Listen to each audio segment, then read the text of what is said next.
I am Emily Dodge. As Jen mentioned, I use she, her pronouns, and I am thrilled to be here with you today to share a bit more about this WooLabs initiative that we've mentioned a few times. While I may be the one person presenting, let me begin by saying WooLabs is really the culmination of years of incredible effort by Jen, Julia, Kim Davenport, the vice chair of our board and the chair of our WooLabs subcommittee, and our many wonderful partners to really bring this vision to life. So this afternoon, I will tell you a bit about WooLabs, share some highlights from our summer, and also pass the mic to a few of our partners so you can hear about their experience this summer as well. Let me begin by first defining WooLabs. WooLabs is our network of partners that are seeking to advance educational and racial equity for Worcester K-6 students, specifically focused on those who have been historically marginalized. And our approach focuses on capacity building. So we work with partners to improve their capacity to provide high quality, culturally responsive, student-centered, and project-based learning opportunities in out of school time. WooLabs really recognizes that if we want to meaningfully address the appalling inequities and disparities that we see in education, we must consider and address the 80% of kids' waking hours that they are spending outside of school.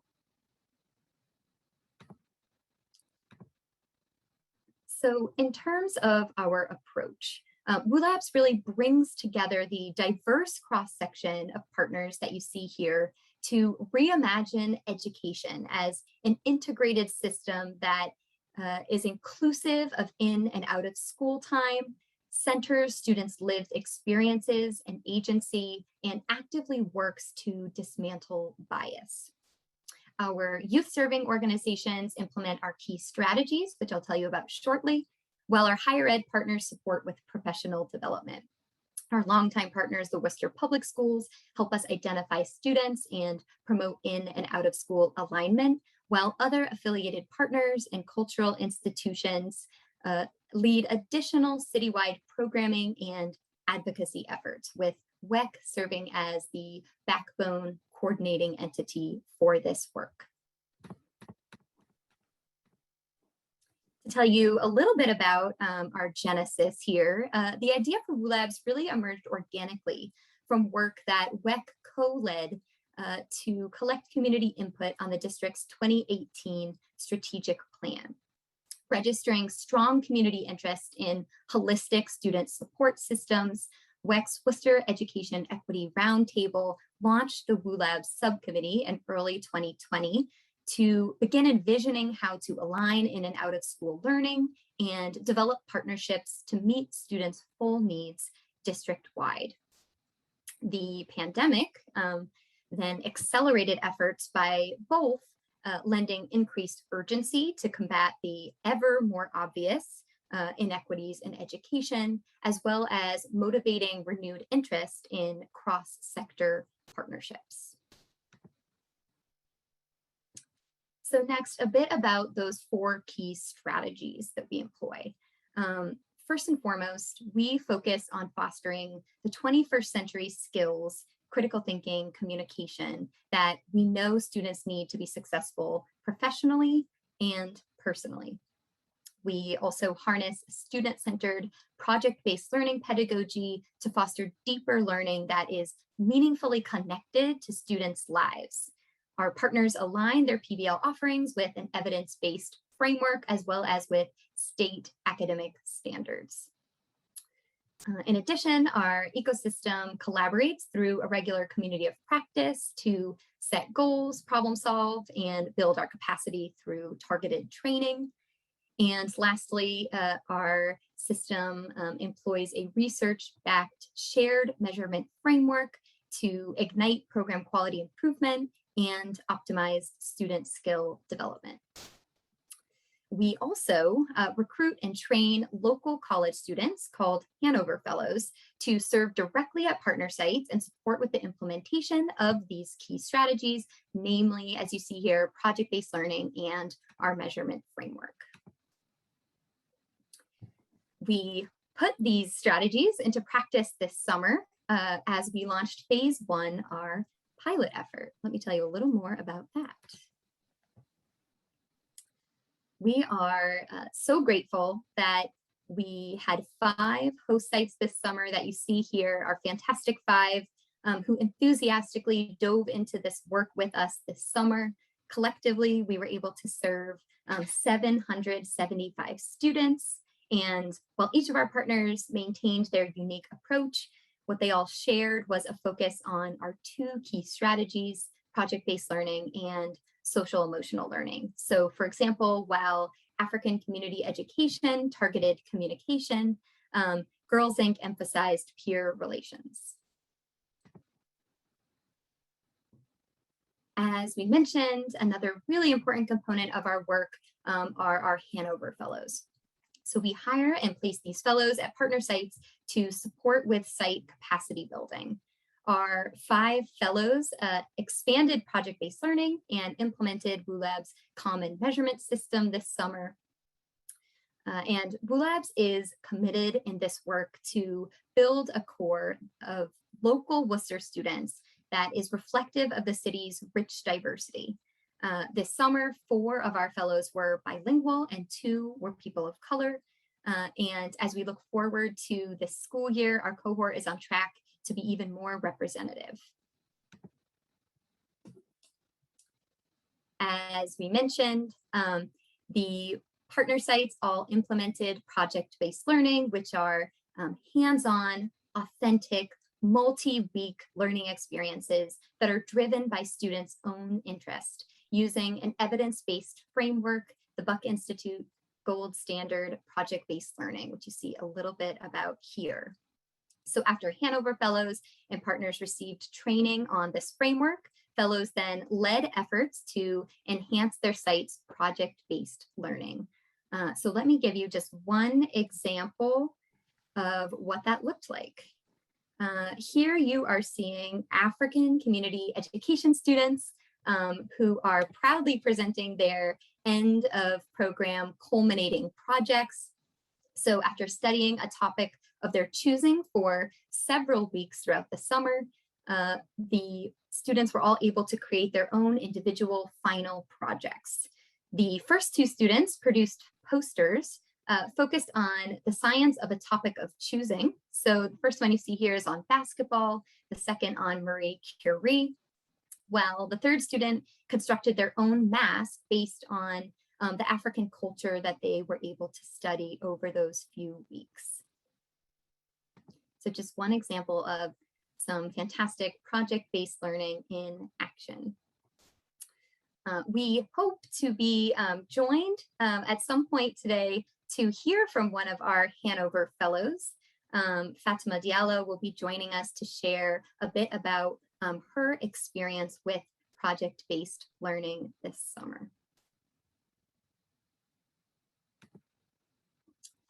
For now, let's jump ahead and consider this 3rd key strategy that we employed, our community of practice. So throughout the summer, partners collaborated and learned together through all of these venues that you see here, trainings on project-based learning, measurement tools and results, and understanding trauma-sensitive practices. In addition, they all conducted individual site-specific participatory action research focused on racial equity.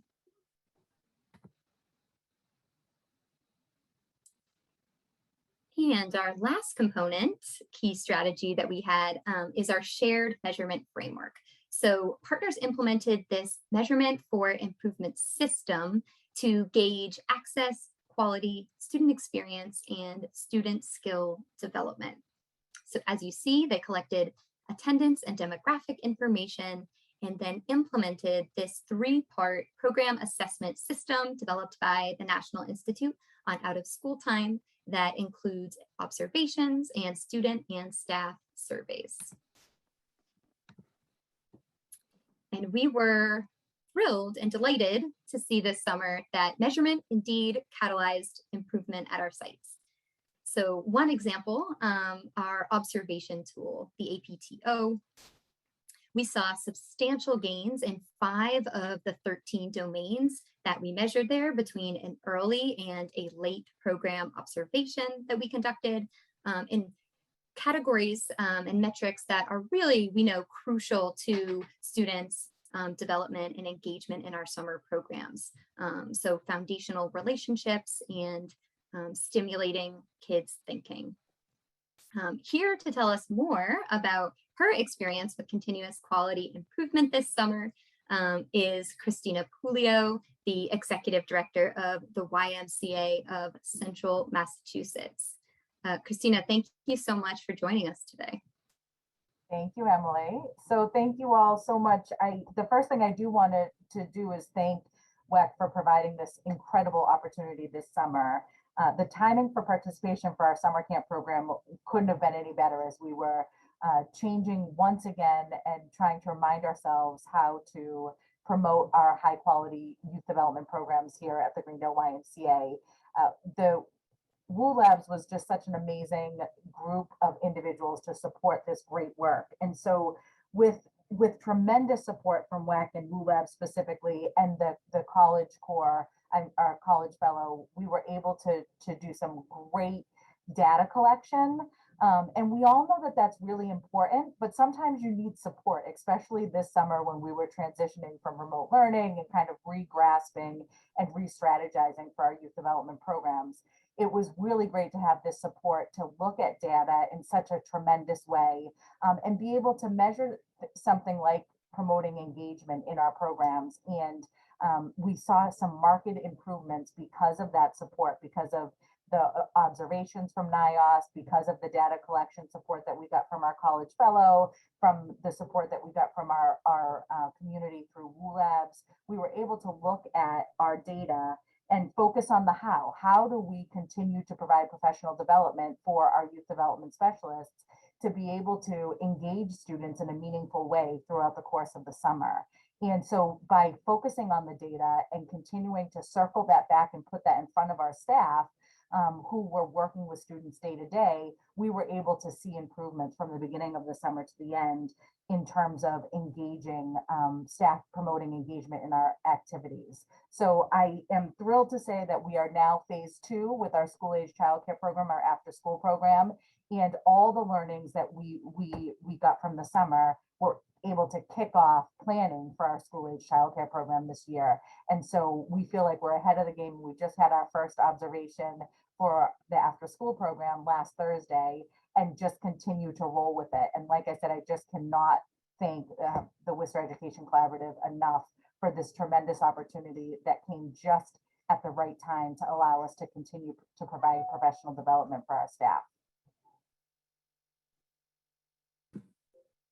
Thank you so much, Christina. Appreciate you sharing, and more importantly, really appreciate your partnership and all of your effort, tireless effort to be one of our really pioneering organizations who said, sure, let's try this. Let's see how this goes. And I think, what you've shared today just really exemplifies the spirit of our WU Labs partners in terms of their willingness to analyze this data, reflect on it, and then take action to improve not just the programming that they have at the time, but also to look ahead. And we will benefit so much as a community from all of that effort that all of our partners are putting in on our behalf. So appreciate you sharing. Thank you. Wonderful. So at this point, we are really excited to be thinking about how we can leverage some of what we have learned this summer as we look ahead to our school year program as well. So this fall, our network is on track to double with the second phase of our work. We are targeting students from the 15 elementary schools that you see here that Worcester Public Schools has identified as most in need of out-of-school time learning support. And we are projected to serve 1,000 students through our wonderful 10 host sites by the end of the summer. So have to say that, I have had it's really been a pleasure on my behalf to be working with all of these partners this summer and to be continuing this work this school year.